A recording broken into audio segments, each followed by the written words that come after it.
السلام علیکم ورحمت الله وبرکاتہ. په دې ویډیو کې به تاسو ته درخه چې مونږ څنګه کولای شو چې خپل فیسبوک آی ډي له هیک او ریپورټونو څخه وژغورو. یعنی په دې ویډیو کې به تاسو ته یو اپشن وښایم، کله چې اپشن تاسو آن کړئ نو لاغت څخه وروسته کچیر تاسو په یو خطرناک لینک باندې کلیک کوئ نو فیسبوک به تاسو ته خبرداري درکوي چې په دې لینک باندې کلیک مکوئ. نو راځي ملګرو چې په ویډیو باندې پیل وکړو. نو ملګرو د دې لپاره به تاسو خپل فیسبوک اکاونټ را خلاص کړئ او دلته به تاسو په دریو لیکو یا خپل انځور باندې به کلیک وکړئ او کته به تاسو راشئ دلته به په سیټینګز پرایوسی باندې او یا ځل بیا په سیټینګز اپشن باندې کلیک وکړئ او کته ملګرو تاسو راشئ دلته په سکیورټي اینډ لاګین باندې کلیک وکړئ او ملګرو دلته به تاسو سیف براوزینګ پیدا کړئ دا اپشن دا به تاسو آن کړئ.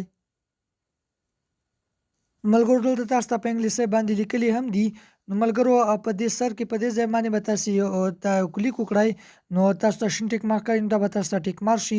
نو له دې څخه وروسته کچېرې تاسو په یو ځای کې په یو خطرناک لینک باندې کلیک کوئ نو فیسبوک په تاسو ته اخطار درکوي، فیسبوک په تاسو ته خبرداري درکوي چې په دې لینک باندې کلیک مکوئ او دا لینک خطرناک دی.